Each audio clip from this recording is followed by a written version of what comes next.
본문을 계속 보다가 오늘 본문보다는 금요일 본문으로 해서 이렇게 가름하는 게 낫겠다 판단이 들어서 그렇게 준비를 했습니다. 한꺼번에 읽지 않고요. 33, 39절 먼저 읽고 뒤에 구절 단락 잘라서 다시 읽도록 하겠습니다. 39절까지 읽겠습니다. 시작.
네,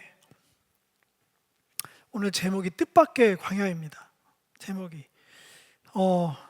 우리는 이제 광야 하면 우리 교회에서는 낭만 광야 생각을 하시겠죠. 근데 오늘 광야는 이제 파트 1, 파트 2까지 오늘 설교를 다 들으셔야 되는데, 파트 1에서 나온 여러 나라 광야, 그리고 애굽 땅 광야, 이 에스겔서 20장에서는 광야라는 단어가 굉장히 많이 나옵니다. 에스겔서 전체에서 광야라는 단어를 가장 많이 쓰고요. 구약 안에서도 한 장에 이렇게 많은 광야 이야기가 들어가 있는 장이 별로 없습니다. 왜냐하면 지금 이 얘기를 듣는 이스라엘 백성들은 뭐 그동안 설교랑 생산풀 통해서 아시겠지만 지금 정상적인 상태가 아닙니다. 하나님께 반역하다가 바벨론 포로로 끌려가서도 자기네들이 왜 여기 와 있는지도 잘 모르고 언제든지 자기네들은 돌아갈 수 있다, 이렇게 확신하고 있는 그들 가운데 임한 말씀들입니다. 그러니까 배경이 지금 이미 하나님의 준엄하신 심판을 받고 바벨론으로 끌려가 있는 상황임에도 불구하고, 조금 과격하게 말씀드리면 정신을 못 차리고 상황 파악이 안 되고 있습니다. 지금 이 상황이 어떤 상황인지. 그래서 다니엘, 에스겔 통해서 그 상황을 객관화하고 거기서 쉽게 나오지 못한다, 철저하게 회개하고 기간이 정해질 때까지 그 기간을 통과해야만 다시 복귀한다, 뭐 이런 큰 틀에서, 그리고 남아있는 희망마저도 싹 다 사라질 거라고, 그런 이야기의 이 범주 안에 들어있는 에스겔서 안에서 광야 이야기가 등장하고 있고, 이 파트 1에서는 왜 뜻밖의 광야라고 하면, 출애굽의 광야는 광야 40년이 있어서 불편한 것도 있지만 그 전에 앞서서 38년과 2년으로 나누고 싶은데요, 38년 병자가 있어서 38년 광야 생활과 40년 중에 이제 화려했던 2년이 구분되는데, 그 화려했던 낭만 2년을 잠깐 살펴보면, 출애굽의 애굽 땅의 광야에서는 신의 광야가 있었죠. 시내산에서의 그 아름다운, 머무르면서 하나님을 뵙고 먹고 마셨던, 율법을 받았던, 성막을 식양을 받아서 지어냈던 신의 광야, 거기에 임하셨잖아요. 성막을 다 짓고 임했죠. 거기서 레위기에 기록된 언약의 땅에 들어가서 살아갈 수 있는 모든 것들을 준비하고 하나님의 군대로 진을 편성해서 민수기 한 10여 장까지 그 여정을 시작해서 가데스바네아 가기 전까지, 날짜로는 365 더하기 365에서 2년은 아니지만 횟수로 2년 정도의 시간을 정말 낭만 광야를 걸었어요. 그리고 38년 가데스바네아에서 언약의 땅 들어가라고 했더니 거기 들어가면 우리는 죽습니다. 거기서부터 하나님이 반드시 심판하신다고 하셨던 애굽 땅의 광야, 여기 본문에 나와 있는 내가 애굽 땅 광야에서 너희 조상들을 심판한 것 같이 거기에 해당되는 38년 그 안에도 낭만은 계속됐다 말씀을 누차 드렸잖아요. 만나와 외출하기는 반역하는 그들에게도 몰렉에게 자기 자녀를 제물로 바치는 그 얘기는 민수기 신명기에는 안 나오지만 사도행전에 스데반의 설교에도 나와 있고 에스겔에 나와 있어요. 오늘 여러분들이 읽은 본문에 자녀를 이렇게 바치는 몰렉 신에게 바치는 그런 것들을 판신에게 바치고 하는 것들을 광야에서 별들을 섬겼고 그렇게 한 그 밤이 지난 아침에도 하나님을 성실하게 언약에 성실하신 하나님께서 만나와 외출하기를 내리셨어요. 반석에서 물을 흘려보내고 옷이 헤어지지 않게 했어요. 우리는 38년 된 병자 때문에 거기에 포커스를 맞추지만 또 그게 대세가 맞지만 그 안에도 낭만이 계속되어 있는 것들을 우리는 알고 있습니다. 예. 그런데 오늘 여러분들이 파트 1으로 읽으신 이 여러 나라 광야 혹은 애굽 땅 광야를 빗대서 설명하신 이 새로운 광야 생활은 전혀 성격이 다릅니다. 단어들은 출애굽 용어가 다 나왔어요. 나오게 하고 모아내고 내가 능한 손과 편팔로 나를 드러내겠다. 이게 출애굽의 시그니처 같은 그 하나님께서 되게 자주 사용했던 거거든요. 내가 능력의 손과 편팔로 애굽을 심판해내겠다. 그래서 너희들을 놓지 않는 그 손을 부러뜨리겠다. 그래서 내가 누군지를 모른다 하니 바로가 모른다 말하니 내가 누군지 알려주겠다. 심판을 통해서 그게 10가지 재앙의 의미입니다. 계속 모른다 하거든요, 하나님을. 아, 그래도 몰라. 그래도 모른다고 그 입에서 안다고 할 때까지. 그게 출애굽이었는데 바벨론에서 반드시 끄집어내겠다. 능한 손과 편팔로 끄집어내서 모아 놓을 거다. 여기까지는 출애굽을 카피해서 아, 구원의 날이 왔나 보다 생각할 수 있는데 제가 뜻밖의 광야라고 하는 게 광야에 모으신 이유가 여긴 분명합니다. 심판하려고 바벨론에서 꺼내주겠다 얘기를 합니다. 좀 되게 어색합니다. 원래는 바벨론에서 포로로 나오면 당연히 구원받은 거고 하나님의 은혜 안에서 언약의 땅으로 한달음에 달려가서 잃어버렸던 모든 영광과 권세를 회복할 줄 아는 사람들이 굉장히 많았다는 거예요. 바벨론 포로까지 가서도 하나님의 약속을 본인의 신앙 안에서 끌고 들어와서 하나님께서 반드시 이렇게 해주실 거야 그렇게 믿고 있었는데 하나님께서 뜻밖의 광야를 말씀하시는 것을 먼저 볼 수 있습니다. 심판하겠다. 내 얼굴을 맹세코 대놓고 심판하고 또 심판한다. 가만두지 않겠다 얘기를 하십니다. 같이 말씀드리면 파트 2까지 꼭 들으셔야 됩니다. 앞에만 듣고 그냥 끝내시면 큰일 납니다. 오늘 출애굽 과거의 조상들이 겪었던 일들을 거울 삼아 현재 바벨론 포로기에 있는 이스라엘 백성들에게 새 출애굽, 미래에 있을 새 출애굽, 출바벨론의 역사가 반드시 일어날 것을 선포하고 계시는데 그 출바벨론 혹은 새 출애굽이라고 말하는 그 과정에는 반드시 통과해야 될 과정이 하나가 있는데 심판의 광야로 인도하고 모아내셔서 어떤 심판을 하시는 거냐면 반역하고 범죄한 자들을 전부 다 솎아내십니다. 네, 다 이스라엘 백성으로 다 한꺼번에 나오긴 나와요.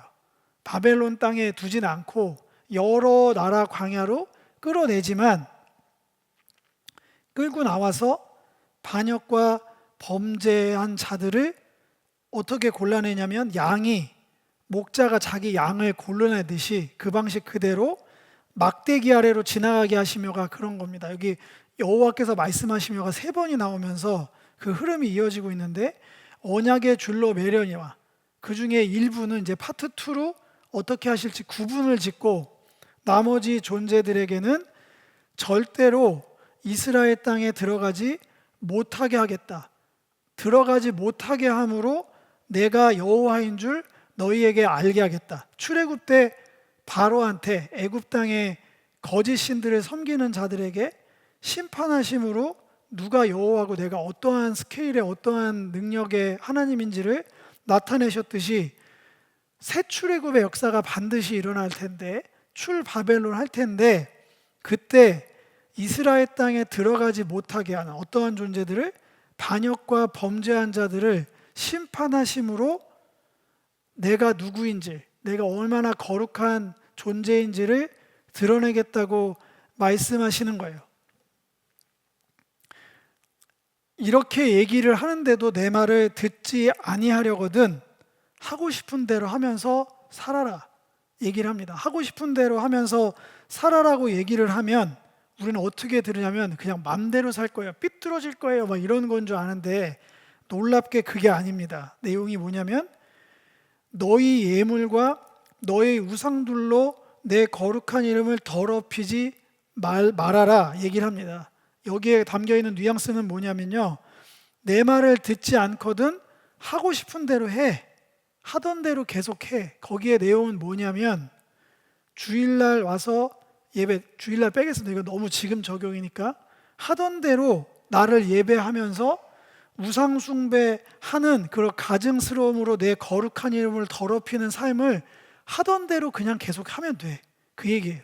내 말을 이렇게 했는데도 안 들을 거면 그냥 너가 원래 그렇게 안 했던 게 아니라 그것 때문에 심판받아서 지금 바벨론에 온 건데, 거기서 구원받아도 어차피 너 하고 싶은 대로 신앙생활 할 거면 그냥 그렇게 해. 그 얘기입니다. 이거 제가 비아냥거리듯 얘기하는 게 아니라 여러분들이 지금 며칠째 읽고 이틀, 3일째 읽고 있는 에스겔서 20장의 뉘앙스가 그런 겁니다. 하고 싶은 대로 해. 방치죠. 악의 구렁텅이로 일부러 집어넣는 게 아니라 원래 하던 대로 그냥 계속해. 그렇게 반역과 범죄하면 너는 못 들어가. 그렇게 내가 누군지, 나의 거룩이 대충대충해서 들어갈 줄 아나 본데 그런 건 없어. 왜냐하면 너의 그 이중적인 신앙 형태가 나의 이름을 더럽히는 굉장한 명예훼손이야 라고 분명히 얘기를 하고 있어요. 하나님과 우상들을 동시에 섬기는 위선적 신앙생활, 이거 속가내기 되게 어렵습니다.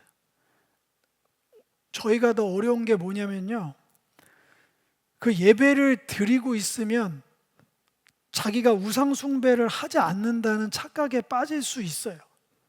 근데 생각보다 타협하기 쉽습니다. 지금 삶의 구조를 저도 여러분들하고 똑같이 살고 있잖아요.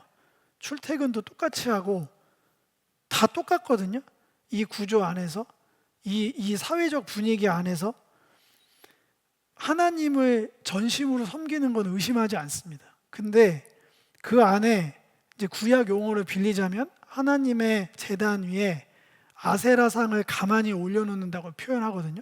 살포시, 이것도 좀 이러면서 보험 들어놓은, 죄송합니다, 보험 설계사분, 그런 용어가 아닌데, 어쨌든 우상도 섬기는 거죠. 그 우상에 해당되는 거는 사람마다 틀립니다. 뭘 더 신뢰하고 있는지, 뭘 더 믿고 있는지. 저는 자꾸 우상 숭배라고 하니까 어떠한 다른 종교를 믿는 걸로 이렇게 적용할 거 없이 신앙생활의 목적과 이유라고 생각해요. 이 우상 숭배는 저는 정확하게 표현드릴 수 있습니다. 자기 삶의 길에, 이 파트 2에 나와요. 내가 걸어가는 길에 주님을 계속 끌고 들어가는 게 우상 숭배예요. 방향으로 따지면 하나님을 섬기는 거는 나의 길이 아니라 하나님이 제시하신 길에 내가 맞춰 들어가는 거예요. 우상 숭배가 꼭 어떤 형상을 만들어 놓고 빌고 거기에 헌금을 내고 거기에 시간을 들이고 모임을 해서 예배 행위를 해서 우상 숭배는 아니에요. 이 뒤에 용어에 그렇게 분명히 나와 있어요. 저는 여러분들이 타협하지 않기를 소망합니다. 버거울 수 있어요. 좀 퍽퍽할 수 있는데, 얼마 전에 제가 썸네일만 봤는데 그러시더라고요. 유명한 분이 성경에서 행복이라는 단어가 몇 번이나 나올 것 같냐고. 제가 원색적으로 말씀드렸죠. 여러분들 죄송하지만 10번도 안 나온답니다. 저는 그 조사는 안 해봤어요. 근데 시작이 에덴 동산이라 제가 그분도 좀 약간 문제가 있는데, 안식은 어쨌든 행복을 전제로 하니까. 그분은 되게 유명하신 분인데도 얘기하더라고요. 행복함이 목적이 아니라서 너무 다행이라고.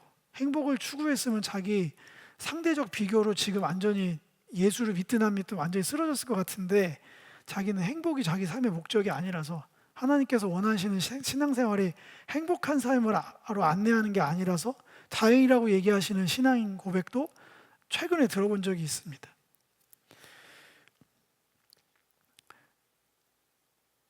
진심으로 드리는 말씀이에요. 다 좋은데, 다 좋아요. 이렇게도 모양이 좋고 이렇게도 모양이 좋은데, 그 모양 그대로가 본인이 원하는 거에 하나님을 계속 끌어들이는 방식의 신앙생활은,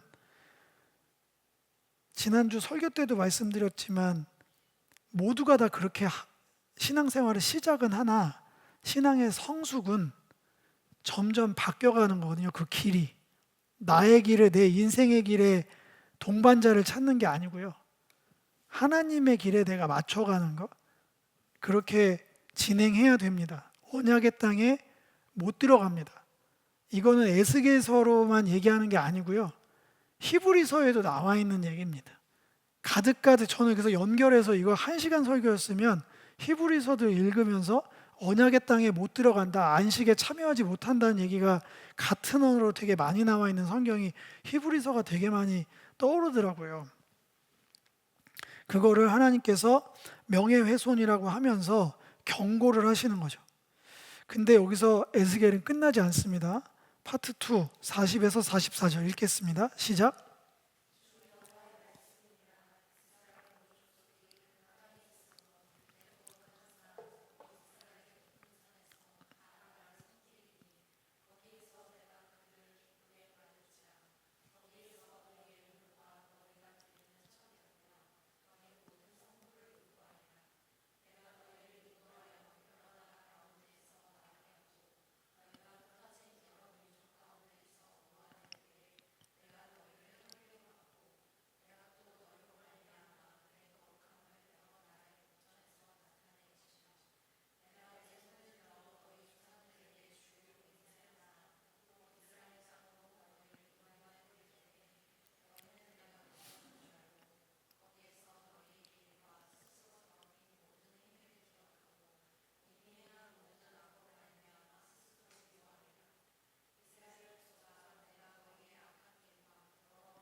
네, 똑같이 새 출애굽이죠. 출바벨론 해서 그 광야를 거쳐서 언약의 땅에 들어가는 사람들에 대한 이야기로 에스겔서 20장은 마치고 있습니다.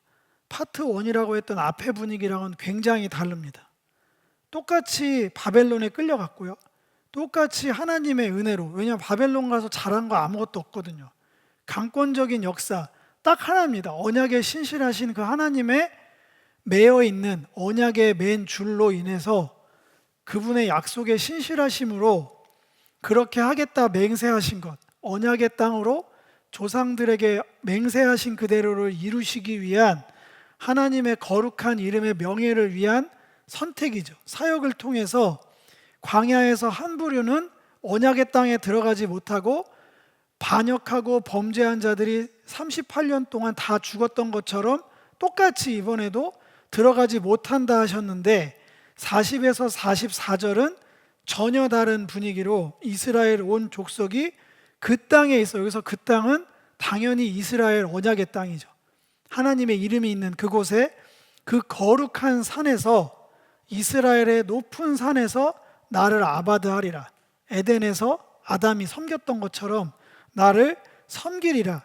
거기에서 내가 그들을 라존, 기꺼이 아주 흡족하게 받아들이겠다. 여기서 뒤에가 굉장히 전 인격적 교제에 해당되는 거예요. 거기에서 너희 예물과 너희가 드리는 첫 열매와 너희 모든 성물을 요구하겠다. 저는 굉장히 친밀함을 느낍니다. 하나님이 이걸 잘못 읽으면 이렇게 됩니다. 뜯어내는 걸로 돼 있어요. 내가 그렇게 해줬으니까 이제 헌금 내. 전혀 그런 뉘앙스가 아닙니다. 기쁘게 받아들이는 자들, 흡족해 하시는 자들에게 드디어 참된 예배를 드릴 수 있는 자들에게 그 예배를 요구하신다는 거예요. 저는 구약에서 이런 보석 같은 본문이 있는 게 놀랍습니다.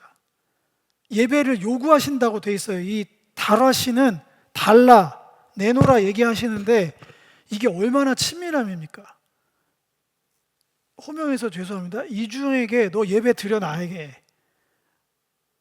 이게 강제적으로 예배 드리기 싫은 사람한테 예배 드려 무릎 꿇어 이게 아니에요. 제가 느끼는 뉘앙스에는 여러 나라 광야를 통과한 범죄와 반역의 기질이 없어진 거룩해진 자들, 참된 회개로 돌이킨 자들, 바벨론 포로에서 구원받은 자들에게 이제 하나님이 정말 받고 싶은 그 예배를 그들에게 요구를 하신다. 이거만한 친밀한 교제는 없어 보입니다. 하나님이 우리에게 예배를 요구하신다? 그 전에는 뭘까요? 내가 일방적으로 드리는 거예요. 주님이 예배하라고 한 적이 없어요. 가인의 예배 보면 알잖아요. 예배를 드리라고 요구한 사람이 없어요. 본인들이 자기 좋으라고 예배 드리는 거거든요. 제 예배를 받아주십시오. 그거랑은 차원이 틀립니다. 내가 예배 드릴 수 있죠. 내가 나와서 하나님 받으세요, 받아주십시오, 간절하게. 그 예배도 귀합니다. 근데 저는 그 예배보다 차원이 전혀 다른 예배라고 보입니다. 하나님께서 예배를 요구해요. 혜수 어머니한테, 지연 처형한테, 두 분한테, 서영자매한테, 뒤에 계신 분들한테, 저한테 내가 이 예배를 받길 원해. 너가 나한테 드리는 예물을 받길 원해. 가지고 와. 아니, 이만한 친밀함이 어디 있을까요? 그러면 저는 만약에 저한테 24시간 예배하면 저는 다 그만두고 예배 드릴 거예요. 그날로. 그걸 요구하시면. 아니, 그런 거 말고 저희가 왜 뭘 더 하시죠? 그러니까 여기서부터는 완전히 다른 어나더 레벨 신앙생활인 거예요, 제 눈에는. 그러면서 너희를 향기로 박다. 너희의 삶을 향기로 내가 흠양해 줄게. 내가 또 너희로 말미암아 내 거룩함을 여러 나라의 목전에서 나타낼 거야. 우리의 인생을 들어서 여러 나라들 통해서 당신이 얼마나 거룩한지, 주님께서 얼마나 거룩함을 우리로 말미암아 나타내신대요. 저는 이거 완전 신약으로 보여요. 예수 그리스도의 구원 안에서 우리에게 허락하신 참된 은혜, 이미 새 출애굽의 역사로 구약에다 담아 놓으셨더라고요. 내가 내 손을 들어 너희 조상에게 주기로 맹세한 땅, 곧 이스라엘 땅으로 너희를 인도하여 드릴 때에 너희는 내가 여호와인 줄 알고, 거기에서 아까 제가 파트 1에서 설명한 너희의 길, 데레크, 너희가 추구하고 너희들이 인생을 걸어가고 여기에 주님 오셔야 된다고 했던 그 너희의 길과 스스로 더럽힌 모든 행위들, 삶이죠. 위에는 예배가 나와 있습니다. 예배와 삶이 이 한 본문의 4절에 다 들어있어요. 그 예배를 내가 받겠다. 후반절은 너희의 삶을, 그러니 그 예배에 걸맞는 거룩한 삶을 요구하시는 거예요. 이제 너희의 길 밑에는 너희의 악한 길이라고 수식어가 더 붙습니다. 스스로 그 더러운 행위대로 하지 않을 거야. 왜냐? 이제 반역과 범죄의 기질들이 성령 안에서 녹아서 없어지거든요. 누가 뭐라고 지적하지 않아도 이거 하나님 싫어하시는데? 하나님은 뭘 받기를 원하실까? 인생의 목적이 달라지는 거예요. 목적 자체가, 이유가 스스로 미워한다. 누가 지적해서 되는 게 아니라니까요. 그거를 로마서 가지고 하면 화인 맞지 않은 새 마음인 거고요. 양심이 살아있는. 조금 더 영적으로 얘기하면 성령의 질책이죠. 성령의 어려우션. 그 성령이, 용어가 뭐라고 하죠? 성령이 탄식. 죄송합니다. 성령의 탄식으로 들리는 거예요. 뜨끔한 거예요. 스스로 미워해서 너희의 악한 길과 더러운 행위대로 하지 아니하고 내 이름을 위하여 행한 후에야 삶이 하나님의 이름을 위하여 사는 삶으로 바뀝니다. 하나님께서 요구하시는 예배를 드리는 자들은 반드시 삶의 이유와 목적이 주님의 이름을 위하여 사는, 아싸가 이걸 뭐 하면서 살다, 행하다거든요. 이거는 가만히 앉아 있는 게 아니에요. 내 이름을 위하여 행한 후에야 내가 여호와인 줄을 너희가 알리라. 우리가 하나님을 어떻게 알아갈 수 있나요? 여기 다 나와 있어요. 하나님께서 요구하는 수준의 그 친밀함의 예배, 그렇게 예배를 드리고 나의 길을 계속 고집하는 것이 아니라 여호와의 길, 하나님의 길, 그건 어디서부터 나와 있는 걸까요? 창세기 3장에 생명나무로 가는 길이에요. 그 길을 막아 놓으셨거든요. 그리고 율법을 주시면서 그 길로 돌아오는 길을 열어놨어요. 그래서 어제 오늘에 지키기만 하면 생명을 얻는 율법을 너희들이 버려버렸다. 그게 길이었거든요. 근데 우리는 끝까지 내가 가는 길, 내가 바라보는 어떠함을 투영해서 여길로 오시라고. 지금 나와 함께 이렇게 신앙생활 하는데 저는 점점 더 그런 신앙생활에 추구함에 덧없음을 느낍니다. 공허해요. 하나님이 요구하지 않는 예배를 회중들에 맞춰서 드리는 거 죄송하지만 굉장히 공허함이 많이 몰려옵니다. 네. 그게 워십 서비스로 기능을 할 수 있어요. 성도들의 어떠함을 만져주는. 근데 예배는 성도들이 맞추는 게 아니고요, 성도들한테 서비스해 주는 게 아니고 전체가 모여서 전심으로 하나님께 드려지는 거거든요. 그게 원래 예배 본질이잖아요. 원래 다 엎드려야 돼요. 앉아서 어떻게 예배 드립니까? 하나님 앞에서. 솔직히 말해서 여기 진짜 하나님이 계시다고 그러면 우리 이렇게 예배 못 드리잖아요. 그건 그러니까 지금 여러분들한테 무릎 꿇으라는 게 아니에요. 그렇게 지금 강요하는 건 아닌데 솔직해지자는 거예요. 지금 우리가 예배 드리는 게 정말 최선이 맞나? 주님이 요구하시는 기쁘게 받는다는 그 예배가 맞는가? 저는 그리고 거기에 따르는 하나님의 이름 위하여 행하는 게 뭔가? 우리는 이 돌아온 자들, 참된 회개하는 자들의 목록 안에 저희가 있기를 간절히 소망합니다. 네, 저는 이거 볼 때마다 무슨 생각이 드냐면 계시록 맨 끝에 허다한 무리들이 찬양하면서 나오잖아요. 흰옷을 입은 무리들이. 그 에스겔의 이 환상과 말씀이 모티브가 많이 된 게 맞거든요, 계시록에. 근데 그게 정말 많이 보입니다. 마지막으로 그리스도 예수의 십자가를 다시 바라봅니다. 예수님의 십자가 그 구원으로 우리는 이렇게 될 거라고 예언하신 에스겔의 환상 가운데 말씀 주신 종말의 새 출애굽을 실제로 경험했습니다. 구약 백성들은 경험하지 못했어요. 출 바벨론은 했으나 에스겔에 나와 있는 이 내용을 경험한 민족이 한 번도 없습니다. 그 이스라엘 못했어요. 그래서 꺼이꺼이 울면서 메시아를 기다리기 시작한 거거든요. 분명히 몸은 바벨론에서 나왔는데 왜 이런 일이 발생하지 않죠? 왜 범죄하고 반역하는 게 그대로 있고 안식일은 지켜지지 않으며 하나님의 영광은 성전에 회복되지 않을까요? 이상한 거예요. 말씀을 붙들고 살던 사람들이 이거 아닌데, 분명히 바벨론에서 돌아왔는데 이거는 말씀해 주신 새 출애굽이 아니잖아. 그러니까 침묵의 기간이 아니라 400년을 그 어둠 가운데서도 죽도록 기다린 사람들이 있어요. 시므온 같은 사람, 안나 이런 사람들. 성전에서 평생을 기다린 거죠. 종말에, 여기서 종말은 완성의 새 출애굽. 실제로 예수님께서 그 종말의 새 출애굽을 우리에게 허락하셨습니다. 그러면 에스겔의 말씀이 성취된 거기 때문에 오늘 우리에게도 이 두 가지가 요구되고 우리는 기대해야 됩니다. 우리의 신앙생활의 목적이 여기에 있어야 됩니다. 가름합니다. 주님께서 요구하시는 예배로 내 예배가 점점 성숙돼 가야 합니다.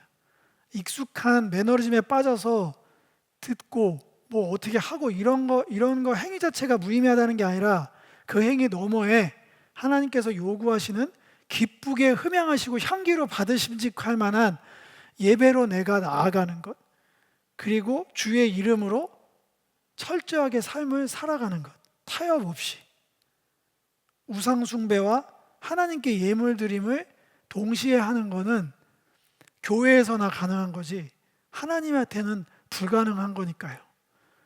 사람들은 그걸 어떻게 바라볼지 모르겠지만 여러분들 자유하라고 말씀드린 겁니다.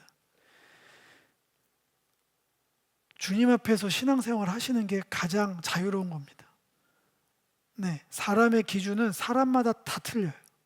교회마다 다 틀립니다. 교회 영성마다 다 틀리고 기준도 다 틀리고 참된 신앙의 기준도 다 틀려요. 목사 설교만 들어보면 이 목사는 이게 맞다고 그러고 저 목사는 저게 맞다고 해서 헷갈려갖고 뭐가 뭔지 몰라요. 그래서 저 같은 사람의 도움을 조금 받으셔서 말씀 중심으로 가셨으면 좋겠고요. 하나님 앞에서 풍성한 자유를 누리시면서 신앙생활 하셨으면 좋겠어요. 진짜 중요한 건 여러분들의 예배고 여러분들의 삶이에요. 하나님께 중요한 건 그런 거예요. 저와 여러분들이 그 기준에서 벗어나서 좌우로 치우치지 않았으면 좋겠습니다. 다시 한번 우리 교회가 왜 파주에서 이렇게 신앙생활하고 있는지 그 이유와 목적이 오늘 설교를 통해 밝히 드러나시기를 주님의 이름으로 축복을 드리겠습니다.